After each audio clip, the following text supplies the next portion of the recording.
সুপ্রিয় দর্শক, খবরের কাগজের নিয়মিত আয়োজনে আপনাদের সকলকে আমন্ত্রণ জানাচ্ছি। আপনাদের সাথে আছি আমি আঁখি আক্তার তোলা। চলুন দর্শক, আজকের খবরের কাগজে আপনাদের জন্য কি কি গুরুত্বপূর্ণ খবর রয়েছে তা এক নজরে দেখে আসা যাক। দর্শক, 26শে এপ্রিলের খবরের কাগজে শুরুতেই যা থাকছে, ক্ষমতার পালাবদলের সঙ্গে সঙ্গে পাল্টে যায় রাজনৈতিক কার্যালয়ের চিত্র। পদচারণে প্রাণাঞ্চল, দলীয় নেতাকর্মীদের পদচারণে এখন গমগম করছে ঢাকা বিএনপির নয়াপল্টনের কেন্দ্রীয় কার্যালয়টি। সকাল 8টা থেকে গভীর রাত পর্যন্ত এমন ভিড় লেগে থাকে যে ঠেলে কার্যালয়ে ঢুকতেই কেন্দ্রীয় নেতাদের অনেক সময় বিরক্ত হতে দেখা যায়। কিন্তু বিএনপি কার্যালয়ের এমন চিত্র গত 5 আগস্ট আওয়ামী লীগ সরকারের পতনের পর থেকে। আওয়ামী লীগ এখন বিরাট ভূমি। গত 5 আগস্টের আগে 15.5 বছর সবসময় নেতাকর্মীদের পদচারণে মুখর থাকত আওয়ামী লীগের বঙ্গবন্ধু অ্যাভিনিউয়ের কার্যালয়। সকাল থেকে রাত পর্যন্ত গমগম করত দলের প্রধান এই কার্যালয়টি। তখন ক্ষমতাসীন দলের গুরুত্বপূর্ণ এই কার্যালয়ের কারণে একসময় আশপাশের সড়কগুলোতে লেগে থাকত যানজট। কিন্তু সময় বদলে যাওয়ায় এখন এ অফিস গুরুত্ব যেমন হারিয়েছে তেমনি হয়ে পড়েছে জনশূন্য। 67 জন হত্যা মামলার তদন্তে অগ্রগতি অনেক দূরে। জুলাই অভ্যুত্থানে হত্যার ঘটনায় 67টি হত্যা মামলার তদন্ত কার্যক্রম অনেক দূর এগিয়ে গেছে। মামলাগুলোর তদন্তকারী কর্তৃপক্ষ পুলিশের বিশেষায়িত unit police bureau of investigation সূত্রে কথা জানা গেছে। সংশ্লিষ্টরা জানিয়েছে, পিবিআইয়ের হাতে থাকা এসব হত্যা মামলার তদন্তের অগ্রগতি হয়েছে গড়ে 60 থেকে 90 দশক পর্যন্ত। এর মধ্যে আলোচিত কয়েকটি মামলার তদন্ত কাজ প্রায় শেষ।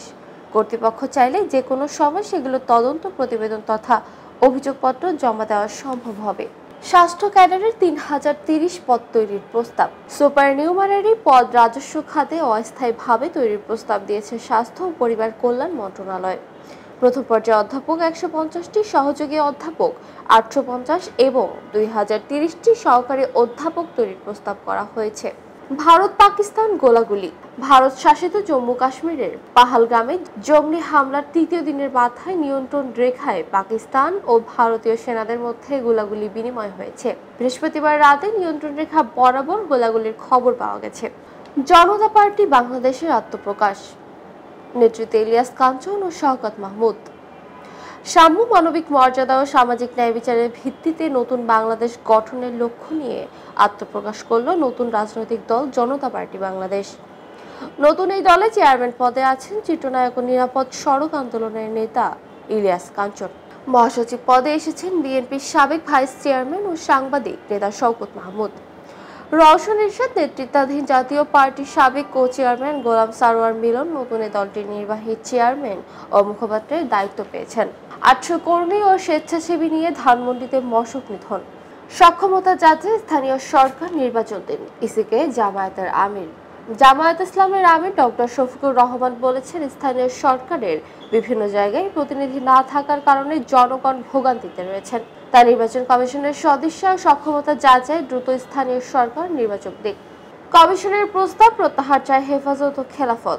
নারী বিষয় সংস্কার কমিশনের দেওয়া প্রস্তাব আগামী 3 মের মধ্যে বাতিল করা না হলে রাজধানীর সোহরাওয়ার্দী উদ্যানের সমাবেশ থেকে নতুন কর্মসূচি ঘোষণা করা হবে বলে জানিয়েছেন হেফাজত ইসলামের যুগ্ম মহাসচিব ও বাংলাদেশ খেলাফত মজলিসের আমির মাওলানা মামুনুল হক। দর্শকের পর্যায়ে থাকছে বিশ্বগ্রামের খবর। সৌদি আরবের কাছে বড় অঙ্কের অস্ত্র বিক্রিতে আগ্রহী যুক্তরাষ্ট্র। সৌদি আরবের কাছে শিগগিরই $10,000 কোটি মূল্যের অস্ত্র বিক্রির প্রস্তাব রাখছে যুক্তরাষ্ট্র। বিষয়টির সঙ্গে প্রত্যক্ষভাবে 6 সূত্র তথ্যটি নিশ্চিত করেছে। চুক্তিতে প্রস্তুত রাশিয়া। মস্কোতে উইটকফ, ইউক্রেনকে রাশিয়ার হাতে কিছু এলাকা ছেড়ে দিতে হতে পারে। ইউক্রেন ও রাশিয়ার মধ্যে শান্তি চুক্তি নিয়ে জোরে সোরে আলোচনা চলছে সংশ্লিষ্ট পক্ষগুলোর মধ্যে। নতুন করে আবারও আলাপে বসতে গতকাল শুক্রবার মস্কো সফরে যান যুক্তরাষ্ট্রের প্রেসিডেন্ট ডোনাল্ড ট্রাম্প বিশেষ দূত স্টিভ উইটকফ। এ পর্যায়ে থাকছে খেলার ভুবন। আবাহনী মোহামেডান ম্যাচ আজ। বাংলাদেশ প্রিমিয়ার লিগের দ্বিতীয় পর্বে আজ মুখোমুখি হবে দুই চির প্রতিদ্বন্দ্বী আবাহনী লিমিটেড ও মোহামেডান স্পোর্টিং ক্লাব। 1 রান যেন 1 লাখ টাকা। কিছুদিন আগে বিবিসি 3 ফরম্যাটে ক্রিকেটারদের ম্যাচ ফি বৃদ্ধি করেছে। টেস্টে 6 লাখ টাকা থেকে বেড়ে হয়েছে 8 লাখ টাকা। ওয়ানডেতে আগে ছিল 3 লাখ টাকা, বেড়ে হয়েছে 4 লাখ। টি-20 ম্যাচে 2 লাখ থেকে বেড়ে হয়েছে 2.5 লাখ। টেস্ট ওয়ানডেতে শতকরা বৃদ্ধির পরিমাণ 33.33 টি-20তে বৃদ্ধির পরিমাণ শতকরা 25 হৃদয়কে খেলাতে তামিমদের দাবি মেনে নিল বিসিবি। দর্শক, আমরা খবরের কাগজের একেবারে শেষের পাতায় চলে এসেছি। দেখা যাক শেষের পাতায় আপনাদের জন্য কি কি খবর রয়েছে। জয়পুরে সার্ক জার্নালিস্ট ফোরামের সম্মেলনে বক্তারা। রাজনৈতিক কারণেই এশিয়ার অস্থিরতা। রাজনৈতিক কারণে দক্ষিণ এশিয়ার দেশগুলো ক্রমেই অশান্ত অস্থিতিশীল হয়ে পড়েছে, কারণ রাজনীতিকররা তাদের স্বার্থে ভৌগোলিক, জাতিগত, ধর্মীয় ও সাংস্কৃতিক সীমানা সৃষ্টি করেছেন। এর কারণে শান্তি লীলাভূমি দক্ষিণ এশিয়া অশান্ত হয়ে উঠেছে।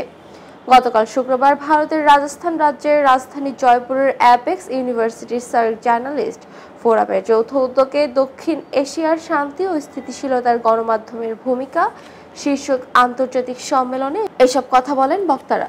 কুমিল্লা শহর জুড়ে কিশোর গ্যাংয়ের সশস্ত্র মহড়া। কুমিল্লা শহর জুড়ে অস্ত্র হাতে মহড়া দিয়েছে কিশোর গ্যাংয়ের সদস্যরা। গতকাল শুক্রবার শহরের বিভিন্ন এলাকায় কিশোর গ্যাংয়ের সদস্যরা দেশীয় অস্ত্র দিয়ে মহড়া দেয়। তারা বিভিন্ন স্লোগান দিয়ে মিছিল করে। অস্ত্র হাতে তাদের এই মহড়া ও স্লোগানে আতঙ্ক বিরাজ করছে সাধারণ মানুষের মধ্যে। ভ্যাটিকানে আজ পোপ ফ্রান্সিসের অন্ত্যেষ্টিক্রিয়া যোগ দিচ্ছেন ডক্টর মোহাম্মদ ইউনুস। ভ্যাটিকান সিটির সেন্ট পিটার্স ব্যাসিলিকার সামনে উন্মুক্ত প্রাঙ্গণে আজ শনিবার পোপ ফ্রান্সিসের অন্ত্যেষ্টিক্রিয়া হবে। চার্চের সর্বোচ্চ ধর্মীয় ব্যক্তিদের উপস্থিতিতে এই অনুষ্ঠানে নেতৃত্ব দেবেন ক্যাথলিক চার্চের কার্ডিনাল কলেজের ডিন জিওভান্নি বাত্তিস্তা রে। দর্শক, এই ছিল খবরের কাগজের আজকের আয়োজন। সকল ধরনের আপডেট পেতে খবরের কাগজের সাথেই থাকুন। ধন্যবাদ। খবরের কাগজ, এখন খবর হবে নিখাত, নির্ভীক, নিরপেক্ষ।